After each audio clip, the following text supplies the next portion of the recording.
years, the volunteer state has been blessed to have a thriving agricultural economy.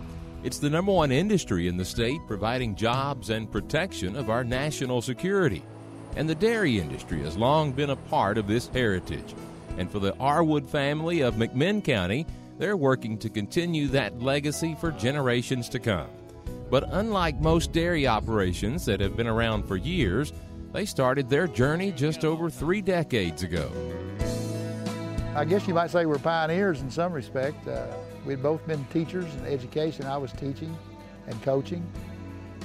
I guess I was kind of burned out. I enjoyed being around animals and watching things grow, and had a couple of neighbors in the area where we lived that had dairy farms, and I'd go over and visit them during milking, or sometimes I'd work with them on the farm putting up hay, and I just thought it'd be an exciting life. So we decided to pursue finding us a good location where we both feel like we'd be real happy and a good place to raise a family, and we settled on McMinn County. And it was in 1977 that Vic and Barbara Arwood brought their 2 young children to this farm and began milking cows for the first time. They both continued in their teaching careers and quickly adapted to the challenges of farm life, but knew they had made the right decision. We worked together. We didn't have any hired help. It's amazing. I don't know how we did what we did, and then had 2 children. And they were 3 and 4 when we bought this farm. Blaine was just going to be 3. And it's just been a great life. Well, that first summer I regretted it very much. But once I changed my attitude and decided, yes, this is really what we want, and then it gets in your blood. You start milking cows, and all of a sudden you start talking, and it's one-on-one, and you get to where you really enjoy having the cows around, and I don't know what we'd do without it now. And now, while both Vic and Barbara Arwood are still working on the farm, their son Blaine has taken on the day-to-day management of the operation. That's after receiving his animal science degree from the University of Tennessee and realizing this was the opportunity of his lifetime. We just jumped into it, and of course we were just little kids, and my mom has milked many a days and mornings and nights and been up with helping my dad. So it definitely started out as 2 people, a husband and wife, working their tails off to provide for me and my sister. And that's one thing about right now. I'm working here, and it's a lot of hours, yes, but it's a lot of enjoyment. But I'm trying to provide for my wife and our little daughter Lily. So it's a great thing. Blaine's sister Amy and her husband Tim, who are also teachers in the county, both help out when they can on the farm. And Blaine says a lot of the farm's success can be attributed to their hired help. A couple that takes care of the milking 6 days a week, and another employee that's worked for the family for over 25 years.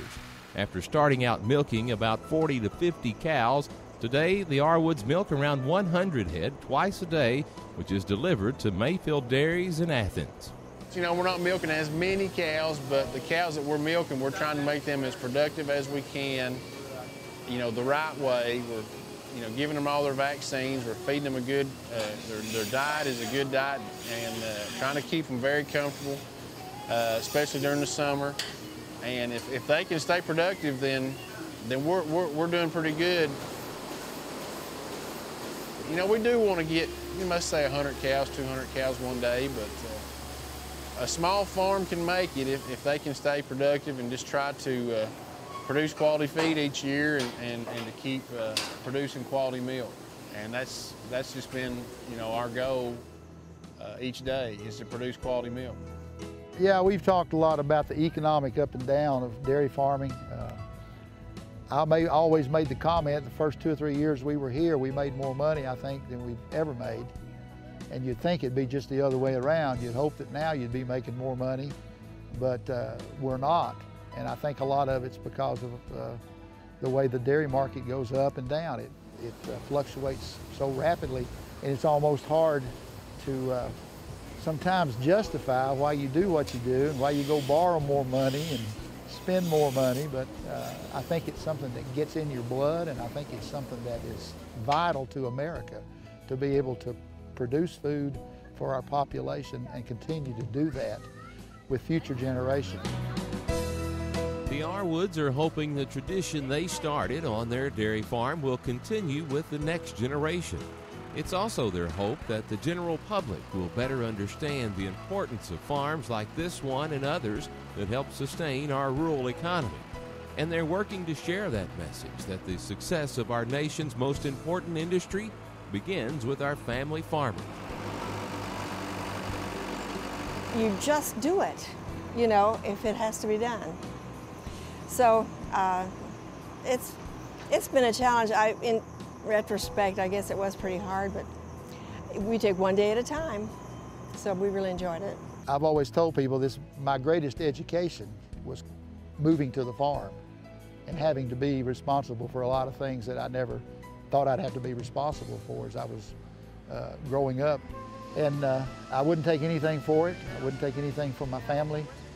And I would like to say that maybe 50 years from now or 60 years from now that this farm will still be a viable dairy farm and my family will still be involved in it.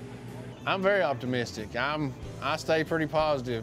I try to not even think about the milk price or think about not being able to come here every day and work. I try to look towards the future and know that this farm, this dairy farm will still be here. But this is where I want to be, this is what I want to do. This is what I enjoy, and I want to raise my family on the farm, and I want them to grow up like I grew up. And you know, we want to produce a high quality product, not only for the general public, but because it means a lot to us, because we put a lot of hours into doing that. And we put up a lot of hours putting feed up for those cows. We put a lot of hours up bedding the freestall so they can have a nice place to lay. You know, we do that because we enjoy it, and we do that because we have to take care of that animal because she takes care of us.